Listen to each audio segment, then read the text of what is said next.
Hello, good morning, good evening, good afternoon to wherever you're tuning in from around the world. Welcome to this Reuters Events Last Mile Delivery webinar. This is a very timely topic that has received a lot of interest with over 1,600 registrants from 76 countries around the world. I think such interest is testament to, first of all, the importance of the topic and of course the caliber of our speaker lineup today. So without further ado, I'd like to introduce you to all the speakers, starting off with Christian from Scandit. Christian, please introduce yourself and Scandit to the audience. Hi, thank you. Yeah, my name is Christian. I'm the CTO and co-founder at Scandit. At Scandit, we provide computer vision data capture solutions for smart devices. This includes, for example, enterprise-grade barcode scanning for smartphones, where our software runs today on 100 millions of devices at retailers, for in-store picking and curbside delivery, in post-parcel companies or 3PLs, and the last mile where contractors, drivers, use our technology for proof of delivery, scanning barcodes as they're delivering packages, verifying age and IDs when they deliver packages. Our solutions really bring, the robustness and reliability as well as swiftness of data capture or barcode scanning, particular to smartphones, where traditionally you had to go and buy a dedicated device that was really used to make that process robust. We take a sort of machine learning, computer vision approach to make that possible. And that means that our solutions can be scaled really quickly, especially in the BOID sense where, now in COVID times, our customers managed to go and scale their workforce super quickly, just deploying our apps on the BOID model on hundreds of thousands of devices really quickly, at really low total cost of ownership and really good scalability. We're also seeing it in other sort of more as personal devices where drivers now not only have a device to do data capture and prove that something was delivered, but they can be contacted, really reducing the over number of devices that a company needs to provide. So not only a barcode scanner, a navigation device, and a phone, our customers today use one device for everything, and then use our software to make that process more efficient. In addition to the ID scanning, where either consumers directly verify the identity or age, or it's the driver, we also provide what we call AR scanning and matrix scan solutions. Really trying to make the whole process or many of a cumbersome and tedious data capture processes where many different barcodes need to be scanned. And today that happens in a one-on-one by scenario. We scan 10, 15 barcodes, 10, 15 barcodes on parcels at the same time, and then superimpose virtual information on top of them. So, as a driver, I do not only scan the items as a proof that I'm about to load them into my van, but I also see like which items need to be delivered first, which ones need to be delivered last, and I see that as a sort of overlay of the real world as virtual overlays. So very much driven at Scandit around providing lower total cost of ownership, helping customers scale their processes faster with mobile computer vision and data capture solutions. Personally, I have a degree in electrical engineering from Cambridge University in the UK, a PhD in computer science. Prior to starting or founding Scandit, I was the associate director of the Auto ID lab at MIT, where at MIT there was a big effort in the early 2000s around bringing RFID, establishing RFID in the 900 megahertz range in the supply chain. And I did this in the early days of that. Drove that forward as the associate director of the lab, and then in the sort of 2009 founded Scandit, and up in the CTO and VP of product ever since. Excellent. Thanks a lot for that, Christian. And next up, we have Chase from Shipt. Hi, my name is Chase Burnett, and I am a principal engineer at Shipt. I've been with Shipt for about 4 years now, and I think I joined when there was about 10 or 12 engineers on the team. Now there's well over 150 of us, so it's been really exciting just to watch the team grow over the years, and especially watch all the exciting things we've been able to do as a company. Shipt is primarily a grocery delivery service, so we're focused on every single day empowering and supporting our shoppers who are out there trying to deliver those essential things that our members need every single day. Whether you're someone who just is looking to get a little time back in your day and you want to save some time and let us do the shopping for you, then we're happy to do that. Or if you're, someone who needs somebody out there to provide those essentials for you, then, we love hearing stories like that. And we hear stories like that all the time, and are happy to be able to help people like that, especially during, the times like we've seen recently. That's just been something that we've been taking a lot of pride in. Excellent. And next up, we've got Brian from SEKO. Yeah, thank you. Yeah, Brian Bourke, Chief Growth Officer at SEKO Logistics. We're a global freight forwarder and 3PL with locations in 40 plus countries. When it comes to last mile delivery, we focus a lot on cross-border e-commerce, shipping millions of parcels around the world. We have, compliant carriers from Royal Mail to Aussie Post to Fastway in different countries, different regions. We also do low value bulk import clearances for express clearances into the US and into the UK and Europe. But we also do freight forwarding where we have fulfillment centers. And, in the United States, we focus a lot on last mile delivery for heavyweight products. So we're going inside homes, offering a white glove service in the United States. So very relevant topic, a lot to talk about, obviously. So I'll turn over to the last person, Gina, to introduce herself. Excellent. And then last but not least, we have Gina from GEODIS. Hi, everyone. Thank you. I'm Gina with GEODIS, obviously, and VP of Solutions and Growth, heading up their city delivery, first mile, final mile. GEODIS is a 4PL global corporation, 9 billion in revenue with, I think, over 40,000 employees. In the US, about 156 locations, over 44 million square feet of warehouse. So being part of this conversation with last mile, I think it's great because it's evolved, right? Here we are talking a little bit about a global corporation like GEODIS, and then being able to have a city delivery spin on it, feeding through all the 4PL services.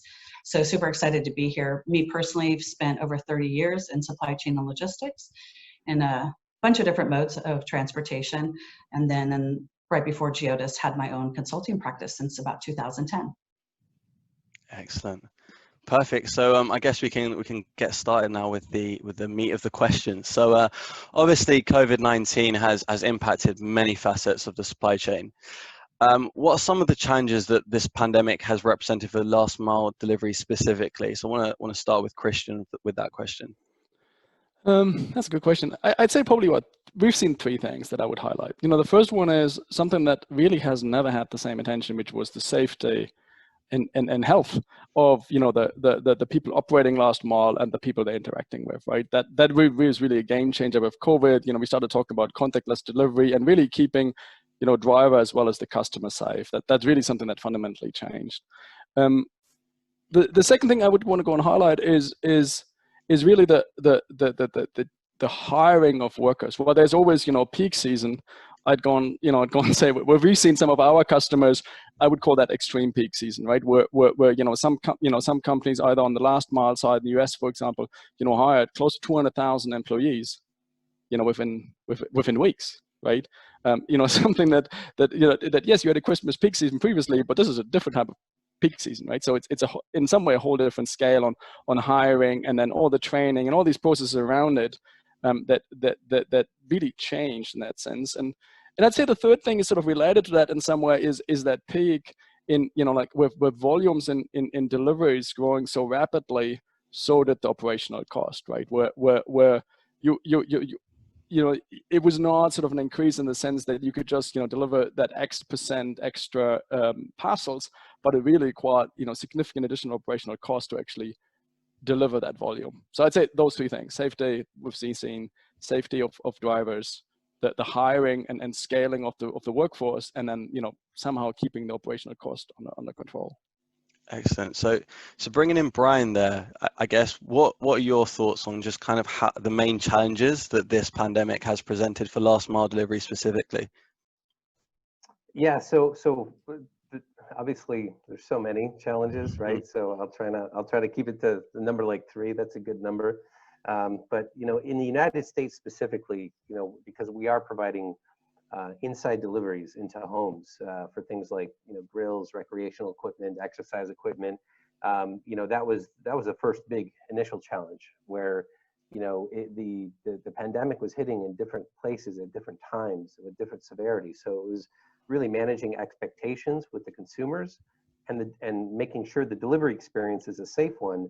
But then in other areas, just completely shutting it off, and then having those conversations with the brands and with the retailers about the health and safety, because you're absolutely right, Christian. Health and safety is our number one priority, both of our team, our drivers, and the consumers. So managing the expectations and safety it has been, a really big challenge, especially for inside deliveries. And at some point, we shut off all inside deliveries in the United States because you had to.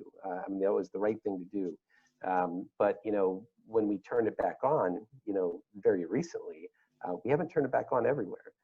Whether it's because there's a local government kind of shutdown still in place, like in New York, or where other places where cases are rising, and managing that, managing those expectations that's a challenge. I think internationally, when we're shipping, from Europe or from North America or from Asia to different locations, or from Australia, a lot of what we're shipping is on the belly of passenger aircraft. So we're bundling parcels, we're offering a consolidated solution. But when we fly on airplanes that don't exist anymore, that creates capacity challenges, right? So that's definitely been a challenge to overcome. And as flights kind of return, it's becoming less of a challenge, but it's still definitely a challenging time for capacity, but for managing through that. And then thirdly, I think you touched on, Christian, the peak, right? As we're saying, peak from hell. In many ways, it's a lot of retailers, a lot of brands are now getting these surcharges, these peak surcharges from the integrators, and that has another cost challenge. But it's also, how do you manage peak volumes in a facility where that we're managing on behalf of a client, but we still have to practice social distancing. That gets back to the health and safety. It's not just the drivers, it's the individuals that are picking the orders as well. So definitely a lot more challenges that we're all facing, but those are kind of some of the key ones that retailers and brands I know are really experiencing, and how they think about growth with all these challenges that aren't going away anytime soon, right? They're going to be with us for a while. Definitely. So bringing in Gina there, obviously, as Christian and Brian have touched on a number of different challenges there. Are there any challenges, I guess, that Christian and Brian didn't mention that you think are important to mention today? Yeah, and I agree with everything that's been said so far. I think one other thing that, this challenge also revealed a little bit about how agile were our operations, as well as the customer's operations, and how were we able to pivot and really leverage technology, keep all the guidelines, for safety, like was mentioned earlier, super important, not only for the client, but obviously internally at GEODIS. So I think that's one point to, like we said, this isn't going away anytime soon. So the agility of the operation, I think, could produce some challenges as well. Definitely. So Gina, I guess, touched on some of the buzzwords that we've heard when it comes to dealing with this challenge, like pivot, adapt, those kinds of words that everybody seems to be using. So I guess, Chase, you mentioned this around kind of your organization. Specifically at Shipt, how have you adapted your last mile delivery services in light of some of the challenges that Brian and Christian and Gina have mentioned? Yeah, I mean, for us, it's a lot of the same type of challenges. But it's a little interesting. I saw this article I think in January, where someone had theorized that COVID was going to basically be the catalyst to propel grocery delivery into like the common household. It kind of wasn't before. Now it's this thing that everyone's just adopting. So the scale that we keep talking about that these services are seeing has been one of the biggest challenges for us. And so as we've adapted certain things, there's several things we've done to try to help, just be able to serve the need that's been presented to us. The biggest one, obviously, that you've seen across all the different delivery services is contactless delivery. That's been one of the biggest, most effective things, is just having door drop-off orders. It's obviously in a lot of places because of legal things, and shutdowns. It's almost a mandated thing, kind of like Brian said. But there's for us even there's I think we've seen about 90% of our orders now are contactless delivery, because you can actually opt out of it in some cases. And then there's some things where even though it's not effectively like a contactless order, because you have to do some type of ID validation for alcohol deliveries or prescriptions or something else that you're delivering, you have to validate something about the user. So while it's not truly contactless in the sense of you can't just leave it at the door, you've still got to, keep that experience of validating that person's, identity and security purposes as contactless as possible. So trying to adjust that and making sure that we can account for that and keep, our customers and our shoppers' safety as like, precedent as possible. Another thing that we've seen a lot, especially with people working, being quarantined at home or working from home, I mean, people are just home more. And so we felt that it was important, and one of the things we did was to try to increase the flexibility of when you schedule your deliveries, your orders to be shopped and things like that. And so having like an early delivery flag on orders to just say, hey, you know what, I'm gonna like schedule it for this time, but you can come anytime before that, and I'm gonna be here. And we've seen huge adoption rates with that, and just like having the flexibility has helped us to really deal with a lot of the high volume in stores. As opposed to like making shoppers be in stores at a certain time, they can hit a number of customers' needs all at once while in the store and just go like drop these things off. And then another big one is the just product availability has been a big challenge, especially for us in the grocery industry.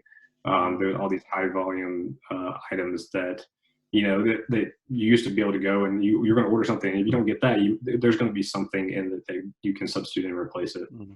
And that's not been the case. So we've seen these high volume products that are just out of stock. So trying to help set the expectation on the member side of what's available in store, what are you actually going to get, what's the shopper going to be able to find in the store, is another thing that we try to improve on and increase and set those expectations up front correctly. Definitely. I guess then, Chase, just going in specifically on some of the details you mentioned, a big thing that comes up, I guess, is cost. And obviously there's so many challenges that have come up, and it's how do you minimize the costs, I guess the COVID-19 related cost impacts on your last mile delivery.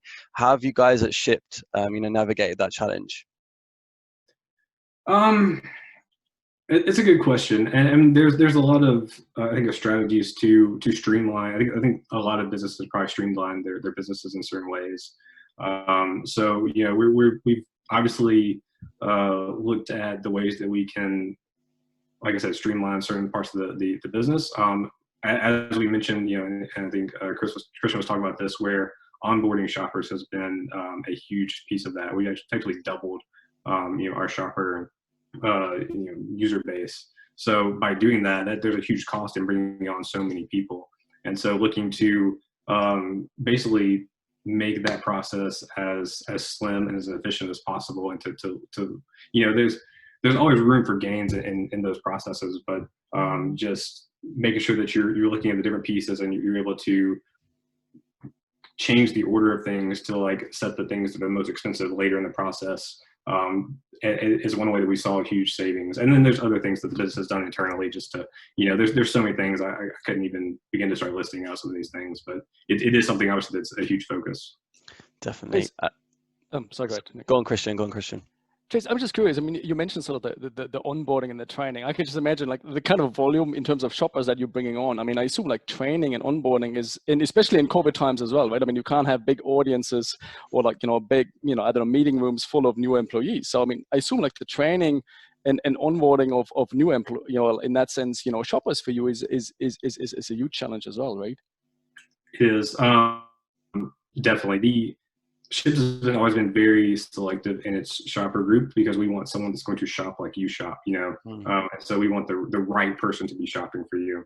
And when we have to start lowering those thresholds to get more people in, training becomes even more important. So being able to put more of that training in real time in the app has been a huge thing for us, as opposed to the way things used to work, a long time ago, where we would have kind of direct you to this website where you kind of read through and you have time to read through before you kind of get to your first shop and learn how to shop, how to pick produce, how to contact and message the member, all that kinds of stuff. And now like it's because of the increased demand and the urgency around it. We're trying to get more of that stuff into the app and into the experience to make sure that it's seen in real time and that it's not something that you have to go opt in to read, that it's right there readily available to you while you're doing your shopping experiences.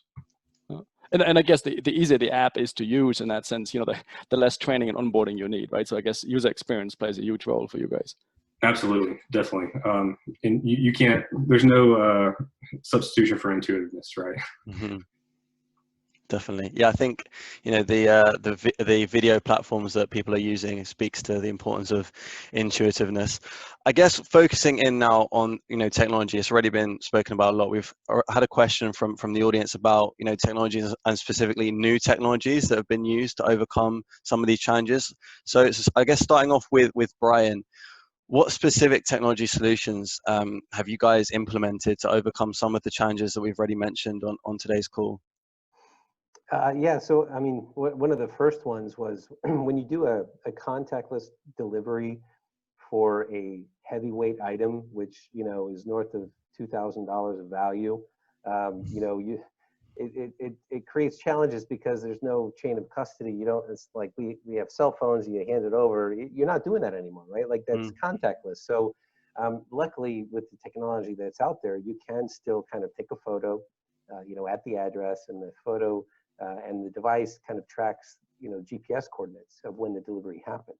So the technology does enable us to be able to provide a contactless experience very, very quickly. So we're able to deploy that, you know, almost immediately.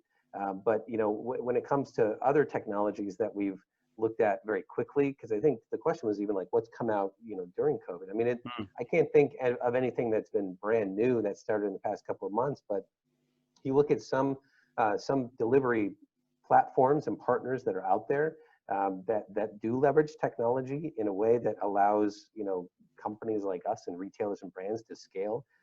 You know, I look at Roadie as an example in the United States. You know, Roadie is a great example of, you know, they kind of, you know, similar to Shipt, where you're using and leveraging kind of, you know, these drivers that are out there that have kind of capacity and matching that capacity with, you know, upcoming shipments. It creates a parcel postal alternative, you know, and technology allows for that quick change and that quick adaption. And, you know, having the ability to make those changes, you need to be able to have API integrations versus EDI, you know, and because that's moving at that type of data integration is moving at the speed of e-commerce. And I think those retailers and brands that have those API capabilities are able to kind of pivot, and we're able to pivot much quicker during this time and onboard new carriers like Roadie, and technology enables that. You know, previously that would have been really challenging, but during this time it was, you know, it's much easier. So I think those are kind of some quick examples of where technology has been able to allow us to pivot very quickly and go paperless, go contactless, and you know, and then obviously technology like Zoom, right? Like that's been a benefit too when talking with clients big time. Definitely. So bringing in Christian now, you know, Brian mentioned there some very interesting things. What technology solutions have you guys seen to, you know, help retailers, help logistics service providers overcome some of the challenges that we're seeing due to COVID-19 and the last mile specifically? I'd say one of them is, you know, like companies that were operating with BOAD models, you know, where the driver or the shopper basically brings their own phone and uses that phone and the app to do the job is something, of course, that you can scale, you know, very, very quickly and very efficiently, right? You know, like really what Chase said earlier, right? If the shopper brings his own phone, he knows how to operate his phone, he knows how to operate an app. You don't need to go and train someone on doing this. You don't need to manage a pool of devices to hand out to 100,000 different new drivers. Can you imagine that? You know, the challenge, just the challenge of doing this, especially in COVID times where you don't want to share devices and someone taking his personal phone. So we definitely seen this sort of the BYOD trend, just not necessarily for, you know, like for companies that have been doing it just to scale that massively, right?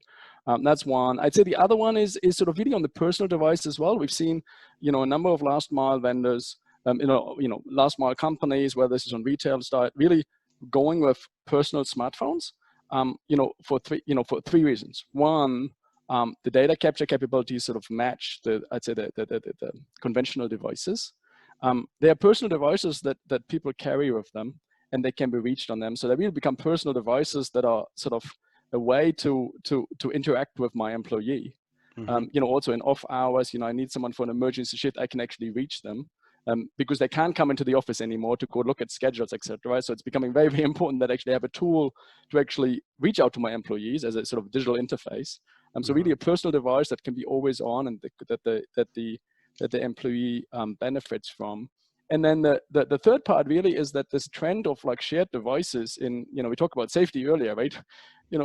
People don't want to share devices, right? Because can you be sure that the device has been cleaned properly, right?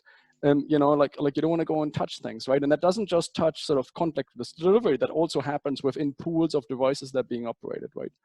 And I'd say on the third part is we've had really what Brian mentioned earlier is we've seen, there's the approach to, there's contactless delivery, there's no proof delivery, right? But with certain options, no proof delivery is just not an option. It's maybe an option in the short term, but not in the medium and long term. And in some cases, it's not even an option in the short term, as in the example, Brian, right? So we've seen customers actually put browser-based scanning technology into the hands of the B2B customer, who then would actually no longer sign on the device of the driver, but would do it on his own phone with the driver sort of standing 2 or 3 meters away.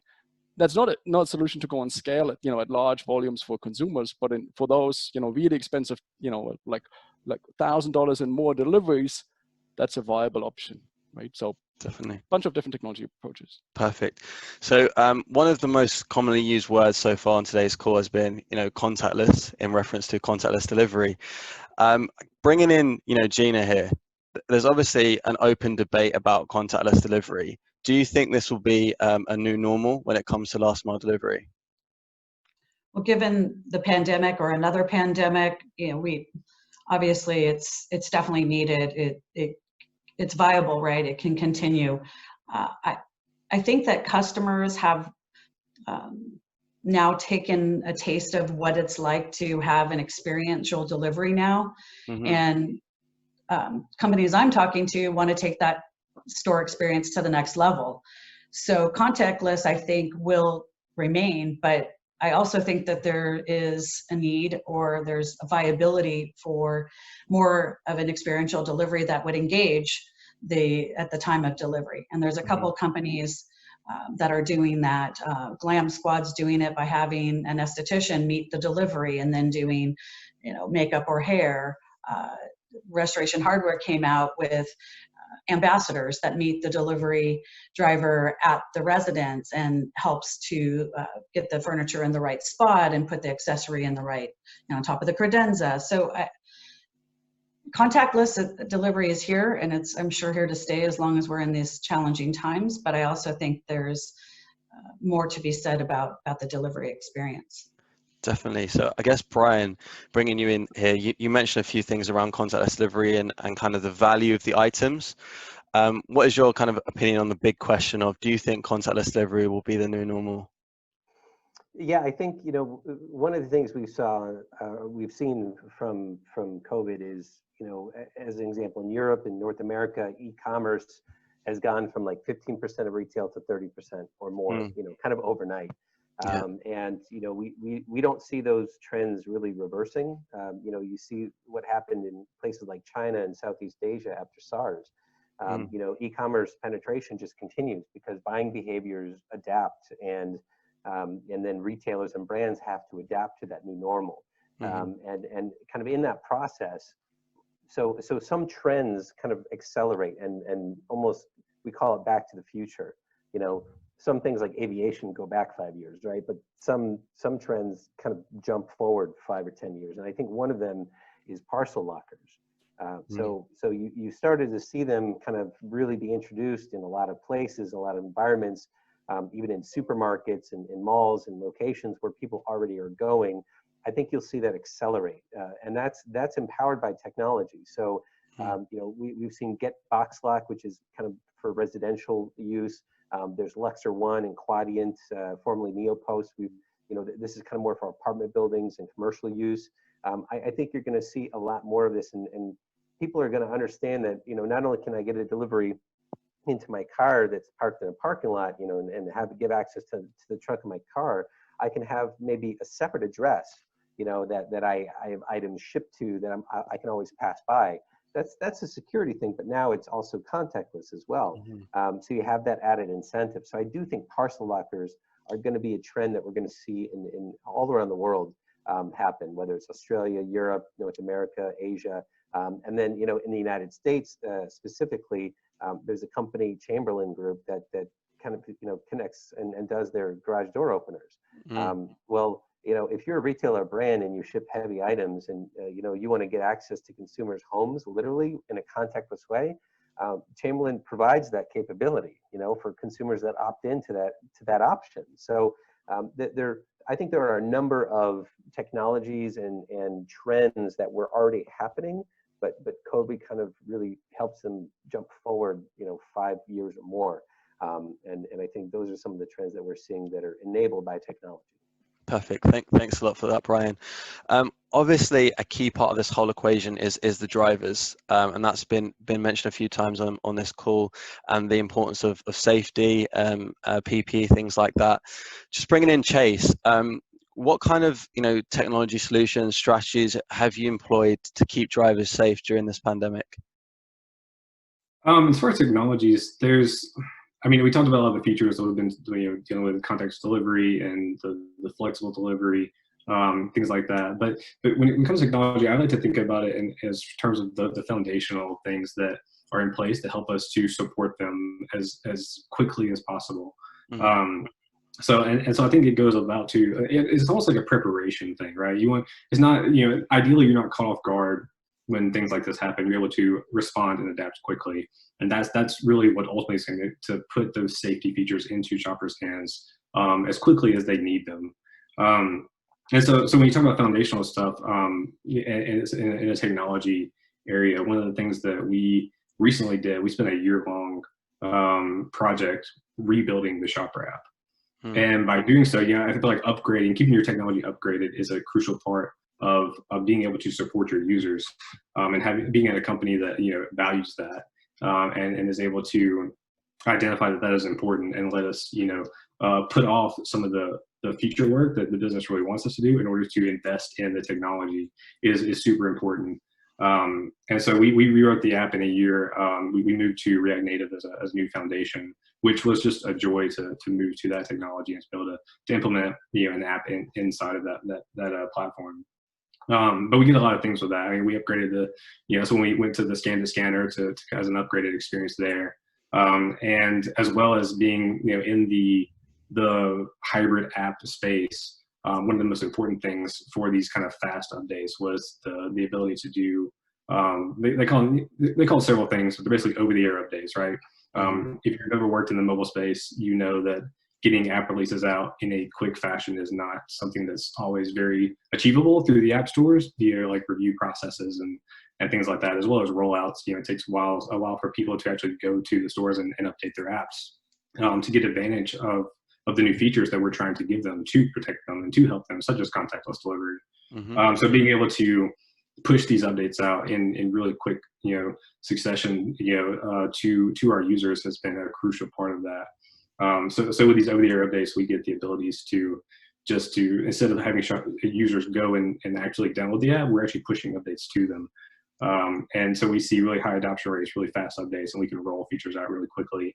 And so being able to respond to COVID, as mentioned before, we saw the demand skyrocket over a week or two period, and basically had a month of equivalent of Black Fridays. That's kind of what the early parts of this was.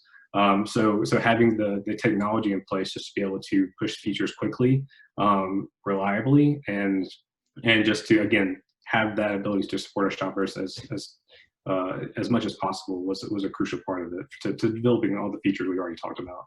Perfect, excellent. So this has come up on a few times on the call, I guess, variations when it comes to delivery. There's been a lot of rise in curbside delivery, buy online, pick up in store during this pandemic. Bring in Gina. What does this mean for the future of last mile delivery? I think it's super exciting. The BOPIS and the curbside, these are all ways of continuing to innovate. And again, it goes back to that experiential situation that the customer still wants to have, even during a pandemic. I think we're just going to continue to see other things that will help our clients react to the customer and what their demands are as they continue to rise, because clearly the numbers tell us that these types of innovations are going to continue to some degree. Now people got a taste of it, so they might want a little bit more of that, and maybe we'll have some other hybrid models out of that.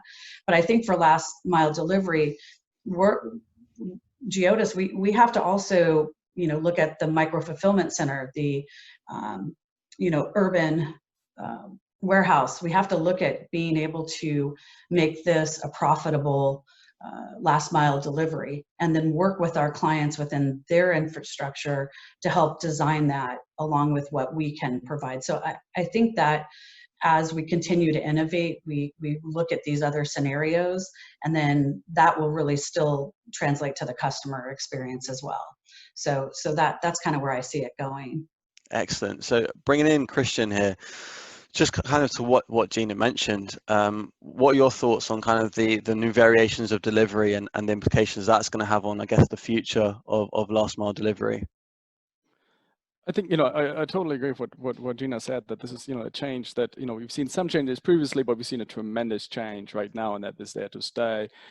One of the things that we are seeing is that we're not seeing sort of BOPIS and curbside pickup in grocery where we've traditionally seen it. We're seeing now that sort of retailers in fashion, in cosmetics are starting to experiment with this, starting to roll this out as well. So it's not just limited to, I think grocery, where we've seen the biggest increase right now as part of the pandemic, but actually the retailers that were negatively affected by, or severely negatively affected, are starting to introduce the same concept. So it's almost like there was the peak, and now there's sort of there's trends afterwards because it changed consumer behavior in grocery, and it's likely going to go and change in other industries as well. So I think we're going to see now, over the next couple of months and actually years, we're going to see that trend in grocery actually sort of move into BOPIS, curbside pickup, also move into other spaces.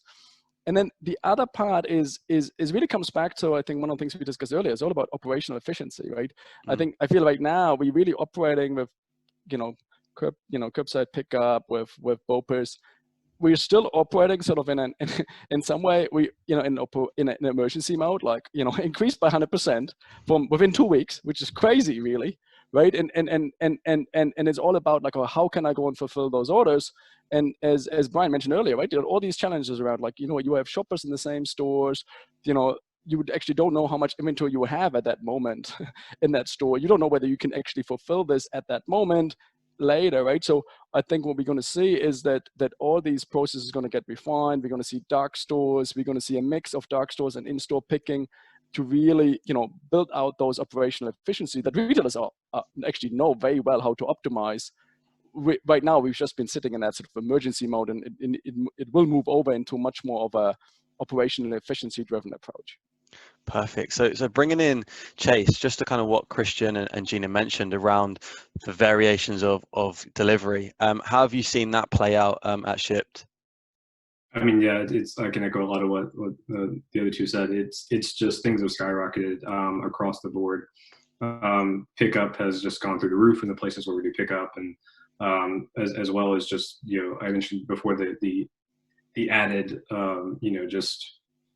scale at which grocery delivery has happened across the nation.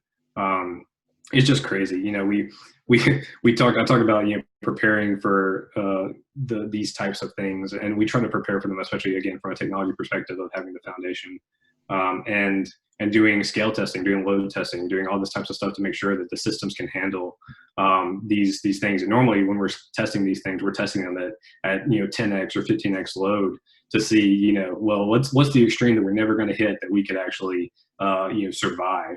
And then suddenly this happens and we're seeing 10 to 15x load, and the systems, because of that extra testing, have been proven that they're going to hold up and they're going to stand up, and so we're able to kind of weather these storms and get to the other side of it.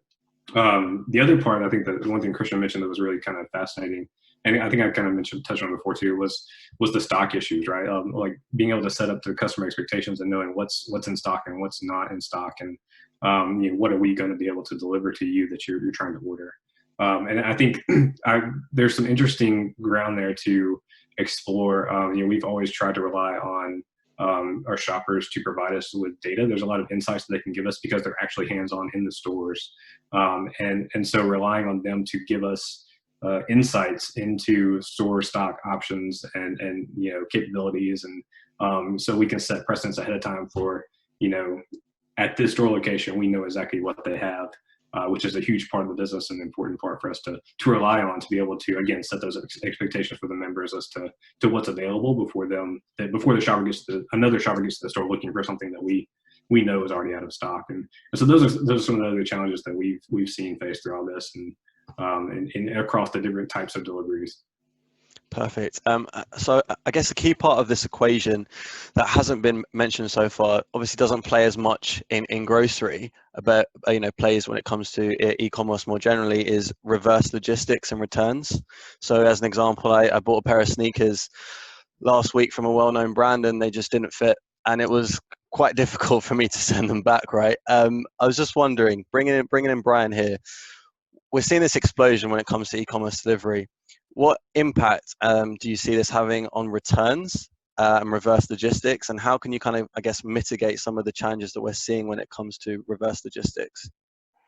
Yeah, this is where the trend that we're seeing in returns is focused around more of a portal experience versus kind of sending the return label with every package, because that was kind of the way to kind of improve experience. But now creating a portal experience gives you the ability to offer options and more control to the consumer, especially if you're shipping internationally, because this is one thing, if brands and retailers haven't looked at expanding globally, I think the pandemic and how you can grow out of this is a great opportunity to reevaluate your strategy.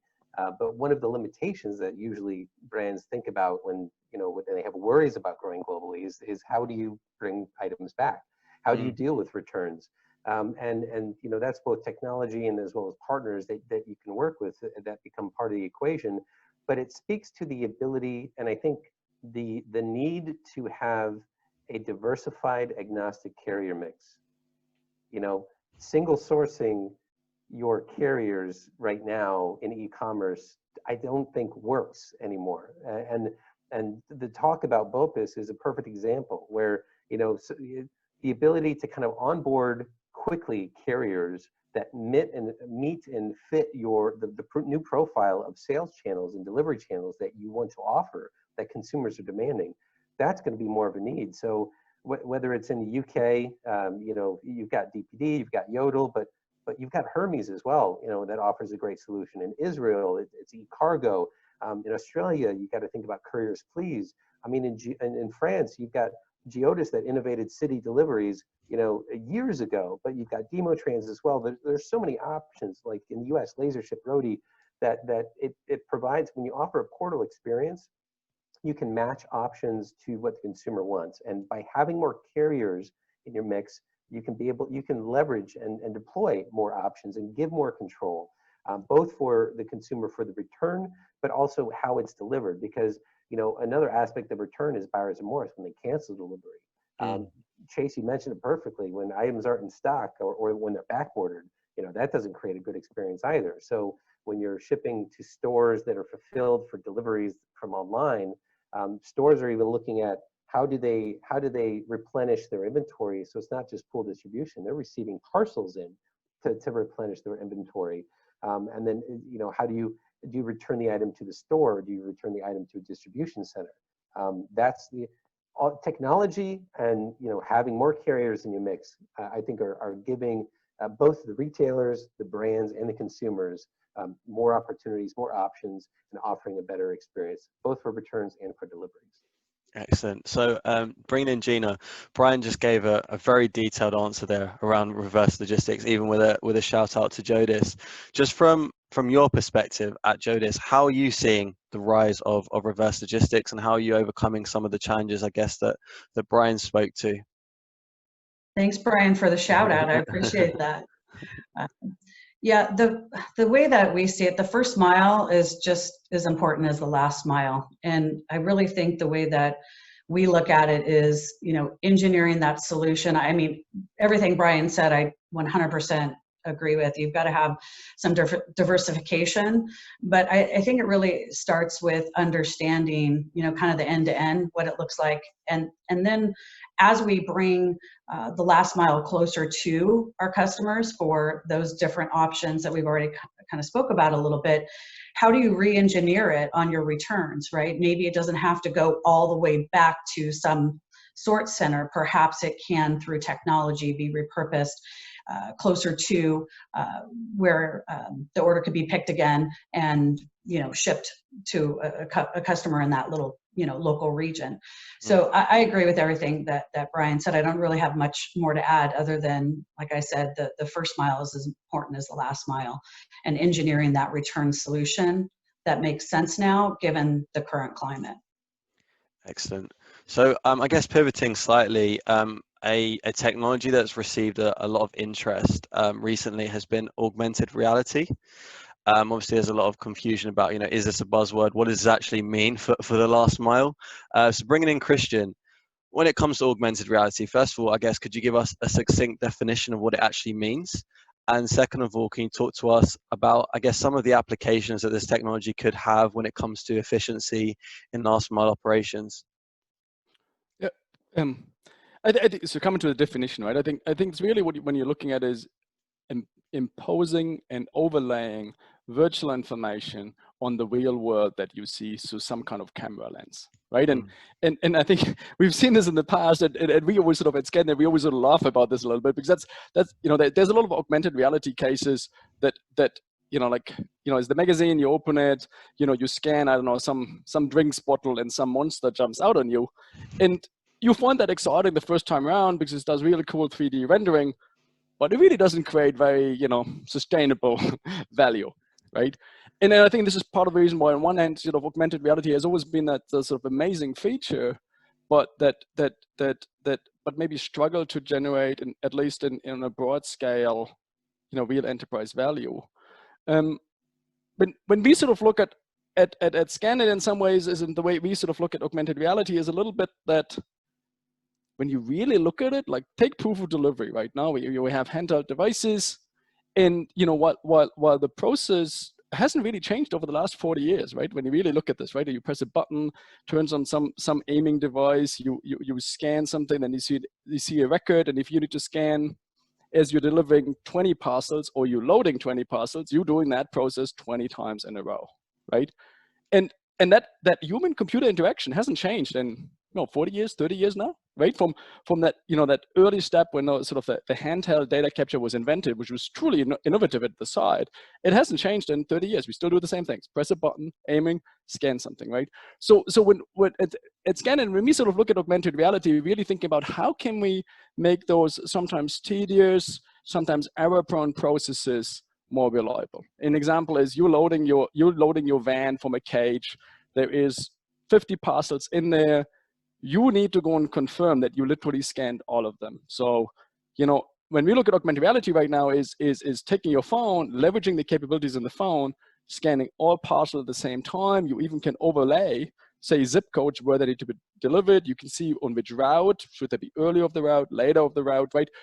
We see these kind of applications really drive efficiency, and that's, as we're talking about scaling to more parcels to be delivered, efficiency is important. And we see a role of augmented reality, loading parcels, sorting them, maybe even distributing parcels into like pseudo lockers, like which locker does it need to go into right now, and sort of in a very intuitive way, in a very easy way, helping the delivery driver with some of the tedious tasks. Perfect. Thanks for that, Christian. I guess, as a last question before we wrap up for closing remarks, something that's come up a lot when it comes to Q&A from the audience has been the impact on sustainability when it comes to this explosion of last mile delivery. Bringing in Gina here, What are your thoughts when it comes to, I guess, the increased environmental footprint when it comes to these deliveries, and what kind of strategies can people listening to this overcome to, I guess, reduce that carbon footprint? Yeah, no doubt. We have to think about the environment in this last mile, first mile scenarios that we've been talking about today. I think it goes beyond the cargo bikes and electric delivery vehicles. Awesome solutions. Things are going to continue to innovate around that. I think also it really goes back to something I spoke about earlier, and really getting the goods closer to the customer, and then injecting in maybe some of these other more consolidated approaches, and really leveraging other partnerships. Because when you're diversified like that, and Brian spoke to that earlier, you have the ability to use a crowdsourced model or courier model. They're already going to be there. They're already going to be in the same region. So I think we have to do a better job in leveraging our partnerships and utilizing those other innovations to make sure that we are reducing our carbon footprint, that we're respectful to these communities and what's going on in these communities. And really, I read something about sourcing the actual delivery, that last mile piece, with people that actually live right there in that particular city, or that little close nucleus, which I thought was quite interesting, that you could source it right there to have that delivery experience where you're bringing a larger shipment, but then that person doesn't even have to get in a car. They can just come down from their high rise and go to work and start delivering packages. So I thought that was a pretty interesting article. But yeah, I'm a huge proponent of finding, and so is GEODIS actually. Our CSR report's about to come out for 2019, and Marie Christine, our CEO, is all about finding ways to make sure that we lessen the impact for all modes of transport that our company does. Perfect. Absolutely. So I guess, to Gina's point there around sustainability, Brian, you mentioned a lot around kind of the importance of partnerships. I guess explicitly honing in on sustainability at SEKO, how are you, looking to overcome, the reducing carbon footprint and the sustainability challenges around last mile delivery? Yeah, I think that, I think what this pandemic has done for a lot of people, because initially, it was just like technology. When it really hit, when everyone started to go in crisis mode, no one cared about technology. You wanted a phone call. It was just, everything became low tech for a little bit. And I think sustainability didn't really register for a lot of people when they were going into kind of shutdown mode or crisis of like, what's happening? The world is changing. But I think, now a lot of people, when it comes to technology, all those initiatives that they had kind of in their queue, that they were going to get to it someday or some point, on how to, digitize their supply chain or make it more agile or more extensible to be able to onboard carriers. All of a sudden, those projects have become highest priority, because now the clutter's kind of gone away. It's pretty clear what the need is.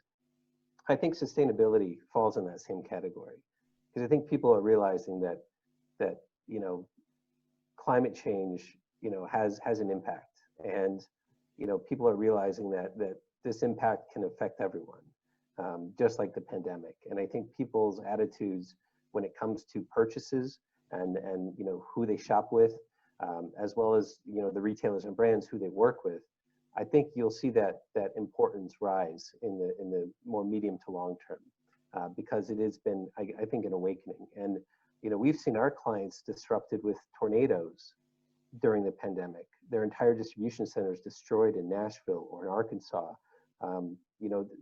The other supply chain disruptions continue, and we're about to enter hurricane season here in North America, and it's very much on our radar that a warmer climate can have drastic impacts on both people and ultimately supply chains. So when it comes to partnerships, looking at both sustainable packaging solutions for our own fulfillment centers to be able to offer as an option to clients, as well as doing carbon offsets and working with the right charitable organizations that can actually prove and talk about where those carbon offsets are going towards, and being able to provide those options in addition to the carbon footprint reporting on mode and weight and distance of any cargo that goes through our system.